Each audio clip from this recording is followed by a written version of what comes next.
everyone. Welcome to a short Dr. Sue to You preview. Regularly, I will offer you sort of an overview of the upcoming materials and assignments just to make sure we're all on the same page. So for this all-important first week, it's critical, of course, that you familiarize yourself with the syllabus and the course website. And our little friend here indicates often the answer is right there on the syllabus, so look it up. Also explore the Start Here icon and get acquainted in general with the course organization. That will pay off later, trust me. So one of the things we do a little bit different here is have a fast track. So important, I think, that I offer a few bonus points for doing it. I don't often do that, but this time it's important that we get off on the right foot, so to speak. So first of all, it's only 2 days, first 2 days of class. So get ready, set, go, right? So you'll have a little fact and fictions quiz that sort of addresses some of those myths and misrepresentations and misinformation.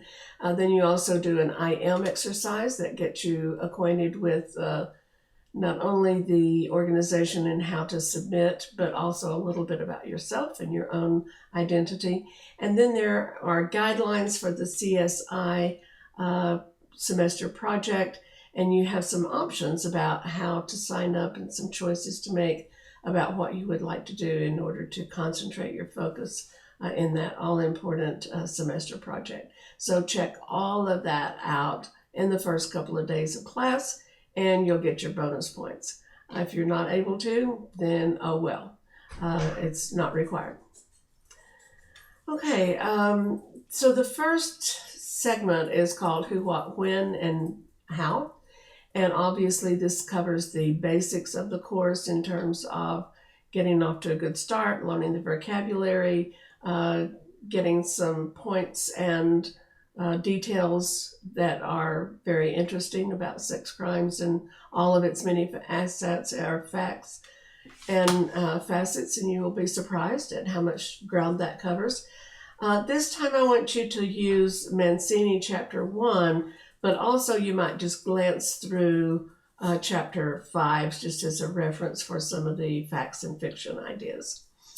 I have a little short video presentation for you called Dr. Sue to You Knowing, and you will probably not be surprised that some of those items may show up on the quiz, so make sure that you look at that one. And then we have a great presentation from our Ask the Expert section of the course, and it's Dr. Sardina, so be sure that you look at that one. Obviously, you want to know what's due, what the assignments are. There are always guidelines and due dates posted on various ways, and you can look at the calendar as well to see what's due when, so be sure that you're familiar with that.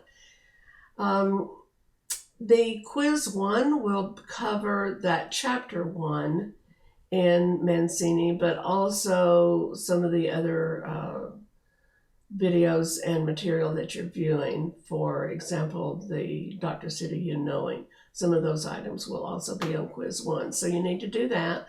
For quiz 1, it's primarily to get engaged with the material. So you can get in and out any number of times, saving your work, but you can submit only once. So make sure that you're complete before you actually submit. But otherwise, you can sort of come and go. What some students like to do, and I find that to be successful for them in general, is that you can print off the questions and keep that beside you as you're reading the material and as you're going through the videos so that you can anticipate what the questions are going to be about. So that's mostly the purpose for quiz 1, is just to get engaged with the material. You'll want to look at the podcast, a part of the Beyond Fear series, which is excellent. I recommend that you dive into it. But we'll start with episode 1 called Ride or Die. And I think you will be interested in seeing how that one works out, which will probably also feed into the action board. Each week I will ask you to get out and do something. You know, aren't we ready to get out of the house, so to speak? So we'll give you the opportunity to do that in one way or another, and then report your findings and have a little conversation with some of your colleagues about it. As always, watch for any supplementary readings or other materials that might crop up on the due date. What you will see is that this class is pretty much organized by week, and so all of the week's assignments and its material are on one page. So when you look at that icon on the home page of the course, look for that week 1, that says what, when, where, and how. When you click on that, you will have links and the ability to see all of the material and a link to the assignments in the course. So hopefully that makes it pretty straightforward and easy for you. But again, always look on that page to see if there are anything, additions or any notes that you might need to pay attention to there. Okay, I think that's about it for today. So be sure and check it out. And after you have checked the syllabus and explored around, if you have questions, do not hesitate to ask me. I'll be happy to answer your questions. See you soon. Bye-bye.